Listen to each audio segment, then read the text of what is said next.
ఈనాటి జనజాతర సభ వేదిక పైనటువంటి పెద్దలందరికీ, వేదిక ముందున్నటువంటి నా అక్కా చెల్లెలందరికీ, కార్యకర్తలకు, నాయకులందరికీ మీ అందరికీ హృదయపూర్వక నమస్కారం తెలియజేస్తా ఉన్నా. ఈనాడు మనందరి బాధ్యత, మనందరి కర్తవ్యం. నేడు జరుగుతున్న పార్లమెంట్ ఎన్నికల్లో కాంగ్రెస్ పార్టీని హస్తం గుర్తును గెలిపించి రాహుల్ గాంధీ గారిని ప్రధానమంత్రి చేయాల్సినటువంటి మన అందరి కర్తవ్యం బాధ్యత ఉంది. ఎందుకంటే మనం చూస్తా ఉన్నాం, చాలామంది చాలా మాటలు మాట్లాడుతూ ఉన్నారు.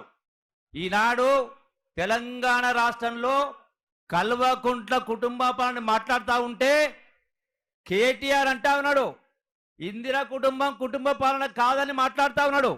బుద్ధి ఉండాల మాట్లాడితే. ఇందిరాగాంధీ దేశ సమగ్రత కోసం ప్రాణాలు అర్పించిన వ్యక్తి.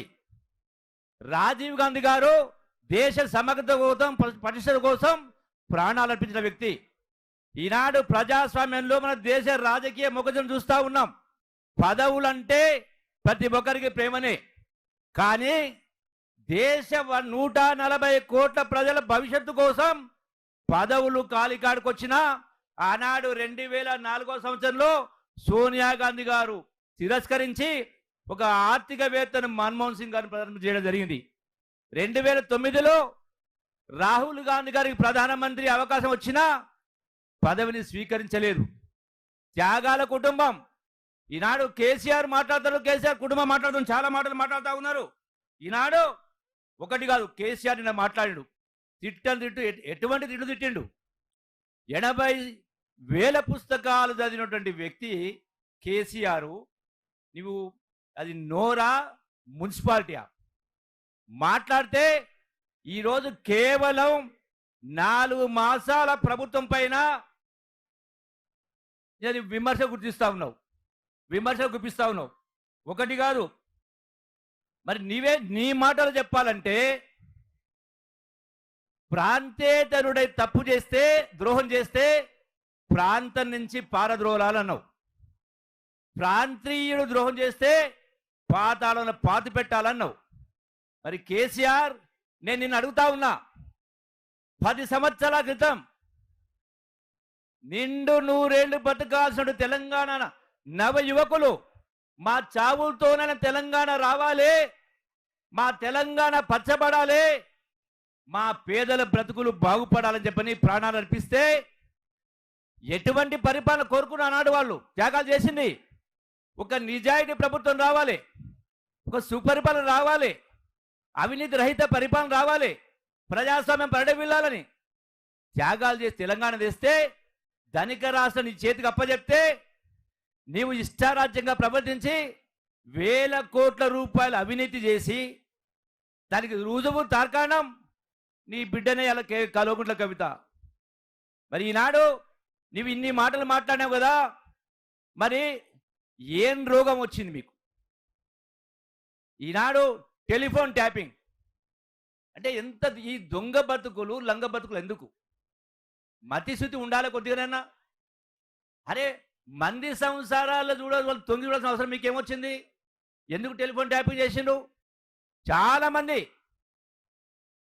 మీరు ప్రజాస్వామ్య పరిపాలన చేయకుండా ఈనాడు అమరవీరుల ఆకాంక్షలు నెరవేరే కార్యక్రమం చేయకుండా అవినీతి, బంధుప్రీతి. ఈరోజు 1 కాదు 2 కాదు, అందరూ కూడా ఇలా రైతుల పంట నష్టం కోసం మాట్లాడుతున్నాడు. కేసీఆర్ ఏనాడైనా గడచిన 10 సంవత్సరాల కాలంలో ఎన్నో వరదలు వచ్చినాయి, ఎన్నో కరువులు వచ్చినాయి. ఏ ఒక్కరికైనా పంట నష్టం ఇచ్చినవా? ఏనాడైనా బీమా ఇచ్చినవా? ఏ ఒక్కరినైనా ఆదుకునేటువంటి కార్యక్రమం చేయడం జరిగిందా? ఏ ఒక్కటి కూడా నీవు అమలు చేయలే. ఈనాడు నీవు, నీ కుటుంబ సభ్యులు, కేటీఆర్, హరీష్ మాట్లాడుతున్నావు. రేవంత్ రెడ్డి 12 సార్లు ఢిల్లీ పోయిండని మాట్లాడుతున్నావు. డెఫినెట్గా పోయిండు, 12 సార్లు 32 సార్లు పోతాడు. మీకేమొచ్చింది? నేను అడుగుతా ఉన్నా, ఢిల్లీ పోయినా 29 రాష్ట్రాలకు అధినేత సోనియా గాంధీ గారు, మల్లికార్జున ఖర్గే గారు, రాహుల్ గాంధీ గారు ఎన్నిసార్లు పోయినా అందరినీ కలుస్తూ ఉన్నారు.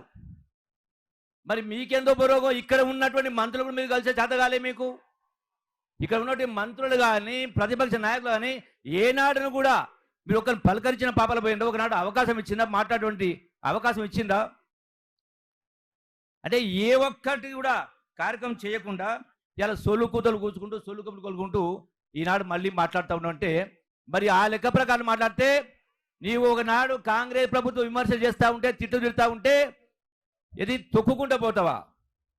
ఇప్పటికే మొన్న జరిగిన ఎన్నికల్లో తెలంగాణ ప్రజలు మళ్ళా మీరు లేవకుండా తొక్కింది. ఇప్పటికే ఈ పార్లమెంట్ ఎన్నికల్లో మీరు తలకిందుల తపస్సు చేసినా మీకు ఒక్క సీటు కానీ ఒక్క ఓటు కానీ వచ్చేటువంటి కార్యక్రమం జరగదు. కాంగ్రెస్ పార్టీ చెప్పినటువంటి 6 గ్యారెంటీలో ధనిక రాష్ట్రం అప్పచెప్తే మీరు అప్పుల చిప్పని చేతికిచ్చినా కూడా ఈనాడు కాంగ్రెస్ పార్టీ సోనియా గాంధీ గారు ప్రకటించినటువంటి 6 గ్యారెంటీలో 5 గ్యారెంటీలు ఇప్పటికే మొదలుపెట్టడం జరిగింది. ఈనాడు రాహుల్ గాంధీ గారు చెప్పినటువంటి 5 న్యాయ గ్యారెంటీలు కూడా ఈనాడు ప్రకటించబోతా ఉన్నారు. ప్రతి ఒక్కటి కూడా ఎన్ని కష్టాలున్నా, ఎన్ని తప్పు సమస్యలున్నా 100% ప్రతి ఒక్క కార్యక్రమాన్ని కూడా అమలు చేసేటువంటి కార్యక్రమం చేస్తామని మనవి చేసుకుంటూ